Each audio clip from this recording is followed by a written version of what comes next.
Hello, Feminine Roadmappers. Welcome back to Feminine Roadmap Podcast, the podcast that helps you navigate the challenges and the changes of midlife and empowers you to live a vibrant second half. If you are finding us on YouTube today, please remember to click subscribe and ring that bell so you don't miss any more of these empowering conversations. If you are on my podcast platform or my website, please subscribe and rate, because today we are going to be talking about money. We're going to talk about how everyone is capable of learning how to own their own money with just a little bit of time and effort. And to have this conversation with me is Marci Grossman. She's a CPA, a financial literacy expert and educator, and the author of Money Marci's Guide to Financial Literacy. Marci, thank you so much for being with us today. Thank you for having me, Gina. I'm so happy to be here. Well, I'm looking forward to this conversation because I think women in money is one of those things that kind of doesn't get covered often enough. And those of us who are married, we're sharing this responsibility, or maybe we're not involved in this responsibility. And then I also have part of my tribe that is single, and they have no choice but to understand their money. So tell us a little bit about yourself and what made you passionate about financial literacy. I am a second generation CPA, and I have been practicing for over 30 years and in a wide variety of ways, in public accounting, as well as I worked with a faith-based nonprofit for a number of years. And I found that no matter how old or young someone is, no matter how much education they have, and no matter how much money they have, they don't always understand the concepts of money and the control they would have by being aware of what various decisions meant. And so I felt it was important to find a way to reach out to people and help them understand. So I wrote my book, but I called it Guide because that sounds a little more friendly. And it's not a big, heavy tome of wisdom in great expansive words. It's written in English. I wrote it as if I was talking to my two sons who are early 20s, and if I was explaining things to them and their friends. So it's intelligent without being intellectual, and it's accessible and in bite-sized morsels. I told them to leave it in the bathroom and read it when they're on the toilet. But that's what it has to be. This is a life skill that isn't actively taught. And I felt we needed a better way to reach out and make it accessible for people. So I'm wondering, what is it about money? Why do we want to avoid it? What is it about money that makes us, not want to face it, not want to talk about it, because it's such an integral part of our lives? But it's also so personal because, would you want to broadcast, this is what I earned, or this is what I have in savings, or this is how my investments have done. Mm-hmm. And so because certain aspects of it are very private, we treat the whole subject as private and personal and don't get around to sharing the parts we should, especially with, our immediate family. Mm-hmm. It's so easy when you're a married couple. Oh, this person is handling the finances, and the other one says, okay, I'll handle other stuff. I really don't want to deal with it, whether it's numbers make me crazy or money is just a hassle. And so they don't become involved in it. And that's dangerous. I mean, it's dangerous because nobody lives forever. And the chance is at one point in time or another, if you're a married couple, one of you will no longer be here. And if the person who is no longer here is the one that handled the money, the one left behind is going to be in a tough spot if they weren't at least aware of who to trust, where to find things, what needs to happen. Mm-hmm. Mm-hmm. Yeah. It's so easy to fall in those rhythms in life, though, So let's talk a little bit about your general, maybe hang-ups about money. What are the things that you come up against that you're helping people face when it comes to finances? Well, one of the first ones is that they have to make time to talk to the other person if they're in a partnership. If they're on their own, They have to actually look at what they have and see how they're doing. The more money you have, the more mistakes you can afford to make. But those mistakes do impact you. Even if they don't impact you today, that becomes savings you couldn't make, or a vacation you can't take later, or whatever it is. And it's really taking the time, making the effort to be aware of what's going on and what your situation is. I advise people to do a net worth at least once a year and just list things out and see how their investments are doing. Understanding that there are market changes. So even if they didn't take money out any given day, the market could be down. The value of their house could be down. Theoretically, their mortgage balance is down from a year ago because they've been paying it.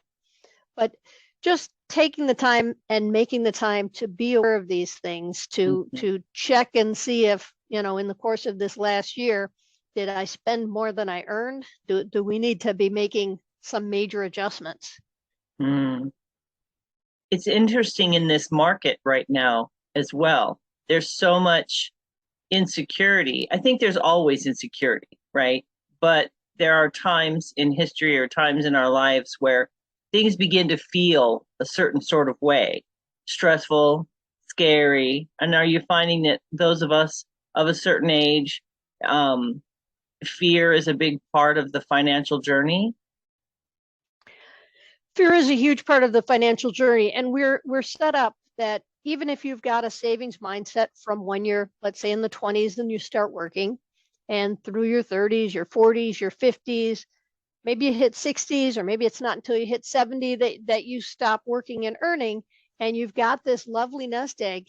And I have older clients that still won't pay it, that won't spend it. They end up with a significant asset, and when you combine what that generates in a year to their Social Security, and if they have any pensions and whatever else, and they might have 50, 60, 70, however much $1,000 a year that they can spend, but they had been living on 40, they won't expand it to what they now have to live on, because that is their new normal. They're not going to be putting away for retirement anymore. They're on Medicare, so the supplemental insurance might be cheaper than what they had been paying, or the benefits might be higher. They're not paying for their kids anymore, whatever. So they've got an annual income higher than what they had pre-retirement, and they're still afraid to spend. And this is what you worked for. This is what you worked. This is why you worked. Don't go above it. If you're earning that you have to spend is, let's say, $60,000 a year, don't spend 70, but you can spend 50. The taxes are different because you don't have the Social Security tax on any of this income. So even if your gross is the same now as it was when you were working, your take home is higher. Be aware of what these numbers are. Don't be afraid of them. You're taking the required minimum. You're getting your Social Security. Those aren't really going to go away on you at this point in time. It's okay to enjoy yourself and not be sitting there worried about the pennies the way you might have been in your earlier working days. It's a difficult thing to shift because I think we spend the majority of our lives absolutely defined by our income, our income and our savings. Mm-hmm. But the problem is, for people to know what income you have, they only see it by what you spend. So we've got people with a lot of money living relatively small lives because they're savers. And we've got people with not necessarily any more money who are living much more lavish lives, who have much bigger debt. And if you were to look at them from the outside, oh, this one is definitely earning more. If you were to look at them from the inside, from their net worth, the other one has a much more significant net worth. So that's another reason that it's private, because you don't want them to know you have money, or they don't want you to know that they don't have money. Mm-hmm. And it becomes very hard, and you have to find ways to have these conversations, not necessarily how much money you have, but about your various beliefs about money. And you're not going to have it with your friend, but you'll have it with your accountant. You'll have it with your spouse. Maybe you'll have it with your kids. You'll have it with your financial professionals, whatever it might be. You need to have someone to talk to, because chances are you don't know everything. I'm a CPA, I'm a financial literacy educator. I don't know everything. I have experts that I have do the things that they're experts in. Mm-hmm. That piece about understanding and, being willing to have the conversation is hard for a lot of people. Even within a marriage, it's difficult to have that conversation, because you mentioned what you believe about money. And I think that can be a sticking point, because people feel so differently about money. People believe so differently about money. What are some of the ways that you help people identify their own beliefs? Because I'm not sure everyone even knows what they believe about money until they come into a stressful situation. You don't know what you believe about money because you picked up your beliefs from your parents, not necessarily from what they believed, but from what you witnessed of and how you interpreted what you saw. So you bring that into your life and your adulthood, and then it's a matter of, is it something that made you feel good and you're going to continue acting in the way that you assume they were acting based on your interpretation of what you saw? Or are you going to say, I don't know how they did that, and be opposed to that to find a different way without even realizing how that is impacting your decisions? So then you're bringing this into a relationship, and you've got to figure out, how do I talk to the other person? And then there are multiple relationships. So it's one thing if you have a first marriage in your 20s or even early 30s, and you grow up together, and over the course of buying that first house or having a family or whatever else, you start communicating about money and building it. If it's a second marriage, and if there are kids on one side or another, then it becomes a whole much bigger conversation you need to have. I tell everyone, before you get married, you need to have a financial conversation with each other, potentially with a financial professional who can help you bridge gaps and learn how to communicate and figure out how to get both of your goals on the table. Because you can't row a boat if the people are rowing in different directions. You're not going to get where you want to go. And that's, let's be honest, one of the biggest stressors in a marriage is finances. Am I right? Right. And if you don't talk about your finances, it's even a bigger stress, because there are stories. One person brings debt into the marriage that the other one doesn't know about. They're working to pay off debt. This one's working to pay for a house.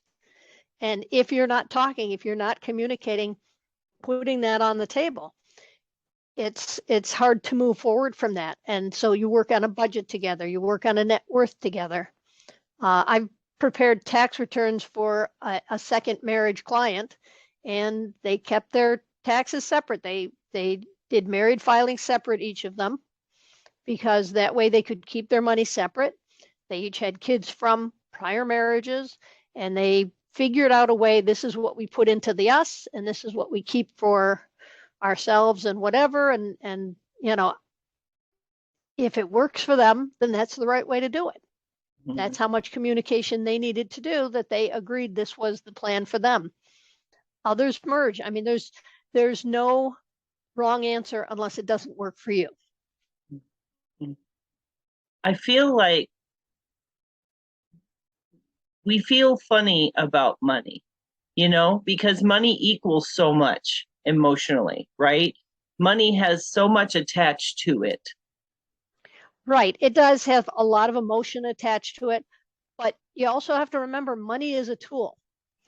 Money is something that you use to get other things, whether it's a secure retirement or wonderful travel or gifts that you give, whatever it is. Money is only a tool. If at the end of your last day, you have a lot of money in your bank, that's great for your beneficiaries.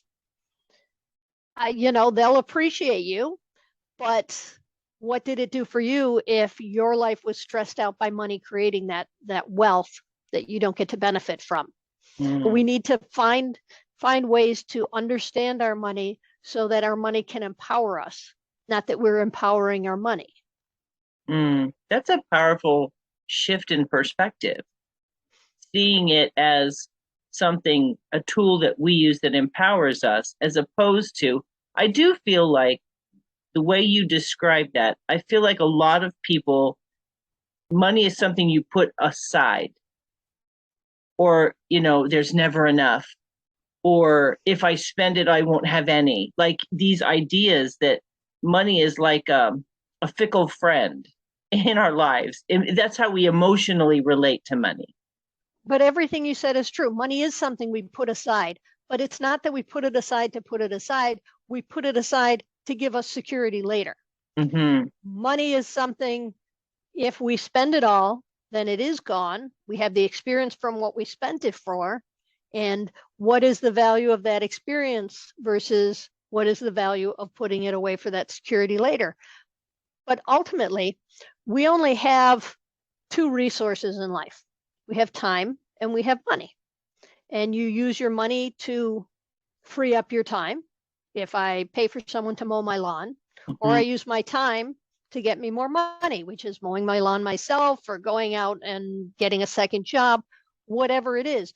And those are the two trade-offs. And if you work to equate the two of them together and see how they trade off and their interrelationship, then you start feeling the power of that money, of how significant it is.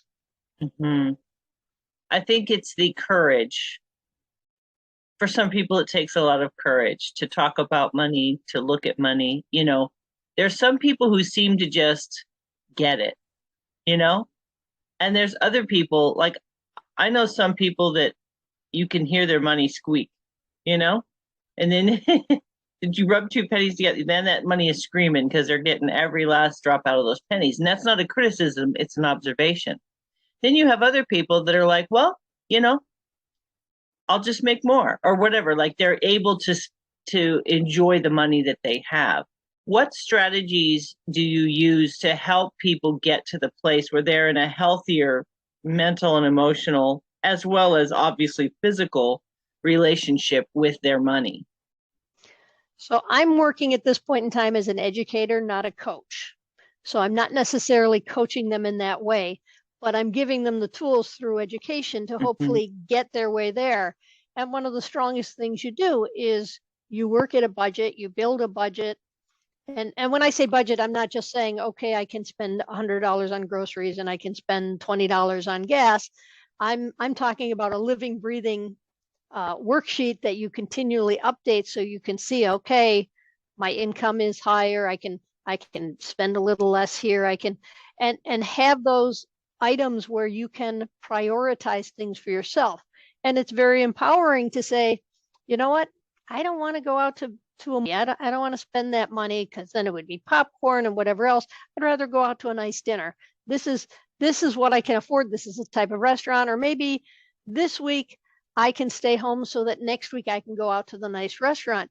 And by seeing things in front of you, by seeing how you're changing that, oh, now I have more income than expenses this month because I made a few decisions. And as it gets more used to it, and as you get more familiar with it, then it becomes something that you're able to use. Because for most people, the reason that it's uncomfortable is because they don't understand it. The reason it's hard is because they haven't done it. And anything is hard when you don't know how to do it, and becomes easier as it gets more familiar, as it gets more regular in your life. And spending that time, investing that time, will help you to have money to invest.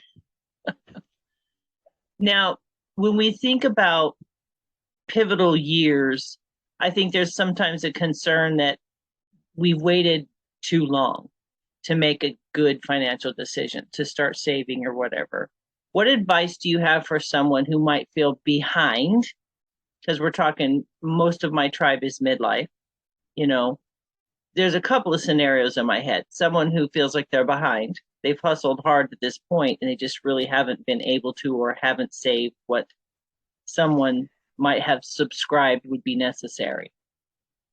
Well, first off, we don't know what's necessary for anybody else. I can make judgment calls and whatever else, but it's a number out of a hat. The wisdom years ago was, oh, you need $1 million in your retirement fund and you're fine. And that's not really what it is, because it depends on what you want out of your retirement. And it depends what your expenses are. So if your expenses are low, you need much less in retirement assets. If your expenses are high, then obviously you need much more.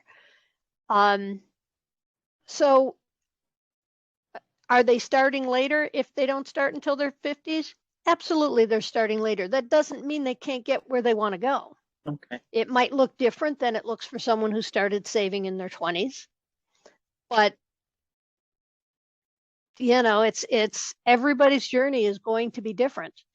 And we're talking about right now the greatest wealth transfer coming up as our parents and older are, generational wealth is getting passed down. And for some people, that becomes the retirement savings they had never been able to put away. With this wealth transfer, as our parents and beyond are passing, and that money is getting transferred down, that becomes investment wealth that you hadn't counted on and that you had expected. And so for some people in their 50s, all of a sudden they've got that retirement money they hadn't been able to put away earlier. I'm more worried for our children who, the expenses are going up right now. They can't buy that first house because there aren't any starter homes out there. It's money is weird. It is what it is. It's controlled by factors way beyond our ability. All of a sudden, you could lose your job and be concerned and end up in a job that has more opportunity than what you had before. I wouldn't go out and say buy lottery tickets, but there's opportunities we don't plan for that all of a sudden present themselves, and be aware of them and be open to them, and always be looking to make that positive change in how you approach your finances. Okay, I haven't been able to save before, but now I can start saving. Great, start saving today. It's as easy as that. I hadn't gotten my expenses under control. Now I understand things better. Do better starting today. And that's okay, because until they invent time travel, and I haven't come back to tell myself we have yet, you can only do as well as what you know how to do. And you have to appreciate that and accept that and be motivated by that to continually look for ways to do a little bit better today than you did yesterday, and a little bit better tomorrow than you did today. It's the word wealth and the idea of a wealth mindset. Wealth means different things to different people, doesn't it? Absolutely. And that's okay too. For some people, wealth is having a lot of things. For other people, wealth is having everything they need. I mean, and there's so many different things as to what people think they need. So there's no way to say wealth. There's no target number of what you need for retirement. There is no target age to retire. There is no way to retire. There are people who retire and they are done, and they are on that golf course and in the Winnebago and whatever, and that's their retirement. There are other people that want to be a greeter at a store or whatever else, just to work 10, 20 hours a week to have something to do and feel that they're still a part of the community, an active way, whether that money is used to pay for their groceries or to buy things for their grandchildren. It doesn't matter. It's nobody else's business. It's between them and their accountant or their debt collector or their investment manager, whatever, depending on where that income fits into what they have. And it's okay to ask those people for help and for advice. One of the best things you can do is sit down with your financial professional, or sit down with your partner and lay everything out. Hey, these are my goals for 10 years, for 20 years, for 30 years. And these are the income and the assets that I think I have to get there. And what are you thinking? And have that conversation so you can be working toward the same goal and getting the information you need to get there. What strategies do you encourage couples to use? Like just a couple of things that might help them get on the same page. Talk, communicate. First and foremost, talk. Yeah, I would say for them to start by separately putting together a list of their goals, financial and otherwise, and then combine those together, sit down and talk and come up with priorities, whether the things you both agree on, or hey, my husband wants to take a week-long fishing trip every other year. Okay, well then let's put this in and see where that looks. If that's something really important, what's something really important to you, or whatever it is. You can't work together if you don't communicate. And if you're having trouble communicating, you've got to bridge that gap before you can go anywhere else on that. It's hugely important on money. Mm-hmm.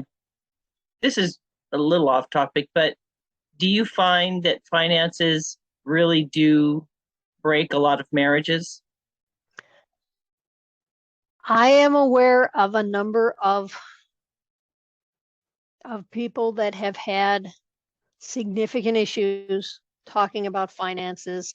I watch couples who it's obvious they have different goals and mindsets on money, and it adds a huge amount of stress to a marriage. Mm-hmm. I deal with couples where I'll talk to one party, and if I call the other one because it's a question about their stuff, they'll just refer me back to the other party. They don't want to know anything.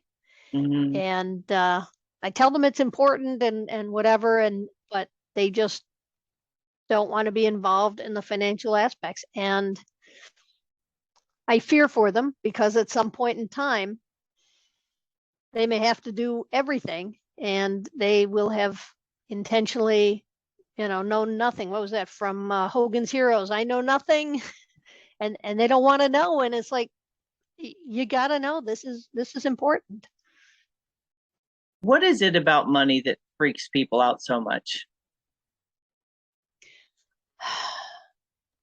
Money is, well, some people consider it an entitlement, and some people consider it beyond their grasp, and other people it's random. I can go to you and I could have grown up in the same neighborhood, gone to the same schools, had the same degree at the same university, and be earning different money. So it's a crapshoot. What is my passion, or what is my ability? And all of a sudden, I'm great at what I do, and you're only mediocre, but you're earning 3 times what I'm earning. And I know it just because of your job title in your corner office. Money is frustrating because in some ways it just seems random. Mm-hmm. Mm-hmm. And it's scary. It's a resource we need. I mean, I can't move forward and do the things I want to do if I don't have money to do them.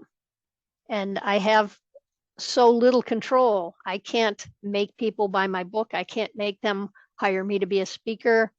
I can't make, the value of any of my stock investments go or down. I can't affect the value of my house if I were to go to sell it. So money's this huge resource and you have limited impact on it. You can control your expenses a lot, your income a little, and the rest of the world not so much. I can't change the price of gas at the station. Mm-hmm. Mm-hmm. And how does one rectify that and begin to feel more in the driver's seat as much as they can? Goes back to the budget.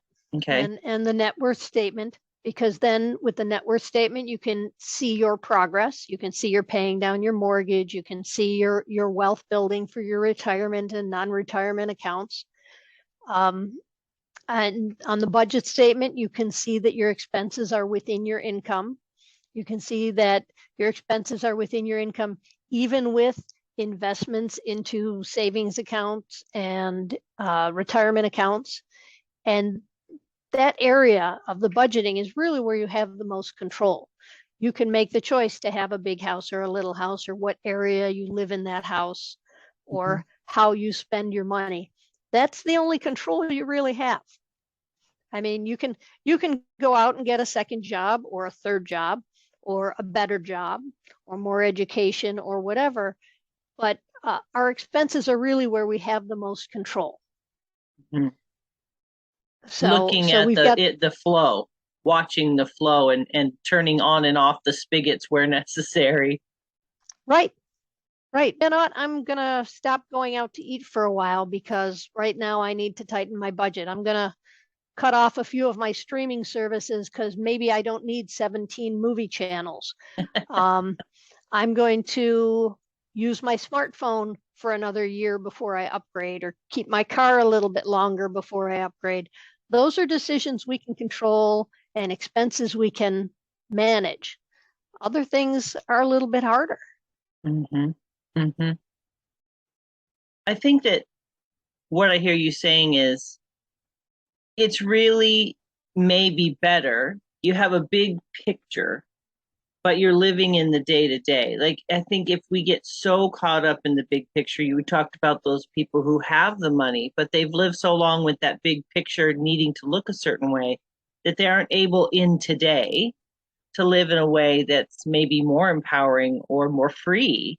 Because I think freedom and money in the same conversation, we feel beholden to it. Like you said, we don't control what we make. In other words, I feel like you do. I see, like, in different, let's say coaching, for example. You see people that are coaching in their 20s, they don't know what this person over here in their 40s and 50s knows, but they might be traveling the world and everybody's paying them to coach, and you wonder, why aren't you paying someone with life and experience and a resume? I don't know why. Is it a worship of youth? Like, what is it? But I tried to be really careful not to allow those realities to stick to me in a way that I quit. And I think that that feeling of giving up or that feeling of being discouraged can be difficult for people. Absolutely. And I try to remind people that they're only competing against themselves. Mm-hmm. This is a game everybody can win. I can do better tomorrow. You can do better tomorrow. The person down the street can do better tomorrow. It's finding a balance between that day to day of looking at your budget and that longer term of looking at your net worth. Because if you don't budget in for those contributions to your net worth, then it's not going to grow. And one day you'll wake up and say, it's not where I had thought I would be. Mm-hmm. But you do have to look at the day to day, because those are the decisions you can make. Mm-hmm. I can make decisions on what I spend today. I can make, to some extent, decisions on what I earn today. And I can make decisions on how I try to impact the rest of everything. But you have to look at, okay, this is my power. These are the choices I can make. I can get no brand, store brand, whatever food this week and cut my grocery bill by $10 or $15 a week. I can brew my coffee at home instead of going Mm-hmm. to wherever. And I call those the onlys.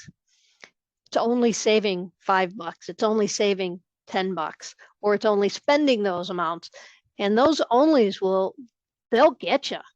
Those onlys just sneak up and they all kind of pound onto each other. And the next thing you know, you've got a mountain of onlys that stopped you from reaching your bigger goals. Mm-hmm. And you can't compare someone's onlys to someone else's onlys. Maybe that's one of the profound thoughts, is maybe we're busy looking at how someone else's appearance of wealth and success is. And you said earlier, understanding what it is that we want. Is that really what we want? Or is there a story in our mind that we're not successful unless, I feel like that mindset piece behind it might need a little bit of investigation. Absolutely. But it's okay to have something that really means a lot to you.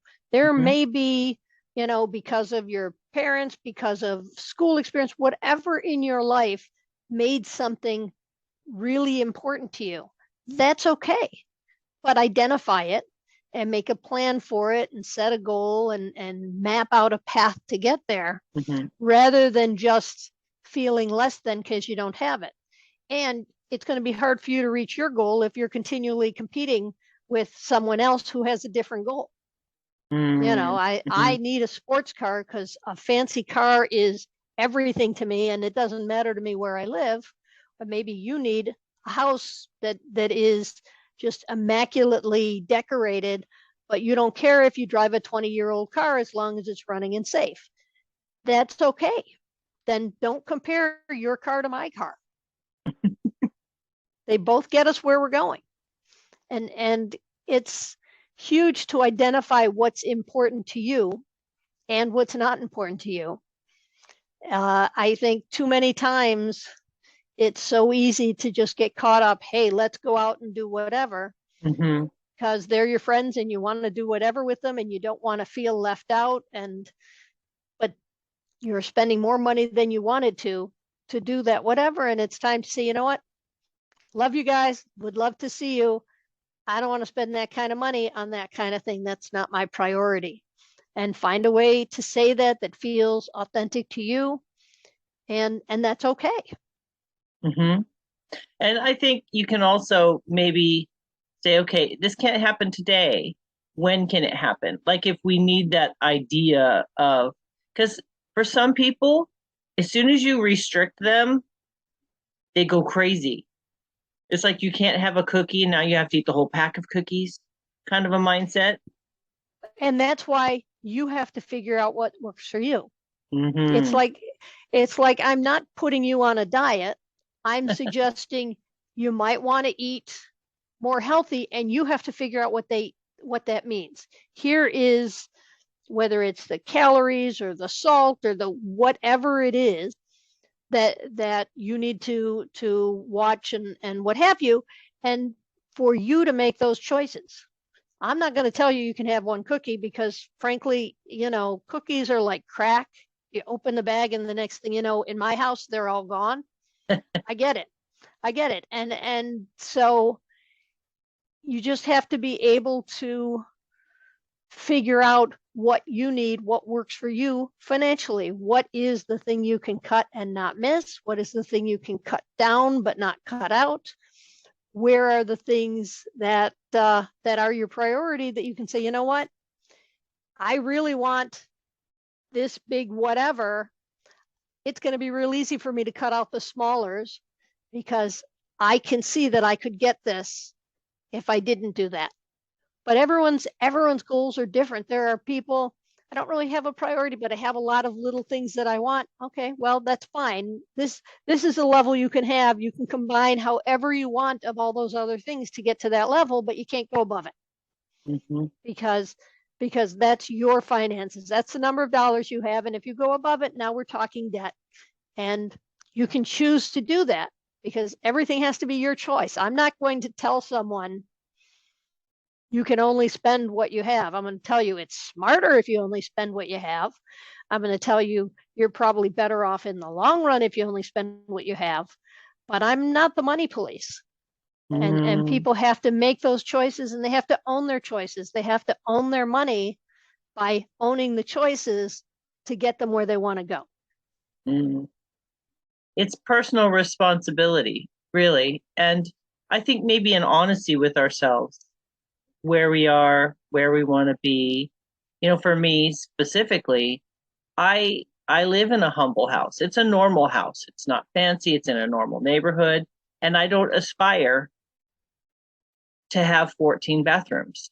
You know what I mean? Like, or a big home. I don't even want to clean the bathrooms I have. Exactly. I'm like, no, more space would be nice, but not, that idea of having a museum for a home. But other people, I see what you're saying. That is something that's necessary to them for whatever reason. And there's no judgment in that. Like you said, there's no judgment in that. And that's the piece that I'm pulling out is, if we could remove the judgment that we attach to money, what it represents, what we think it makes us, because I think for some people, the money equals their value, their own personal value. I figured this way. If you didn't borrow money from me, so it's not my money you're spending, I don't get to have a vote in how you spend it. I don't even get to have an opinion in how you spend it.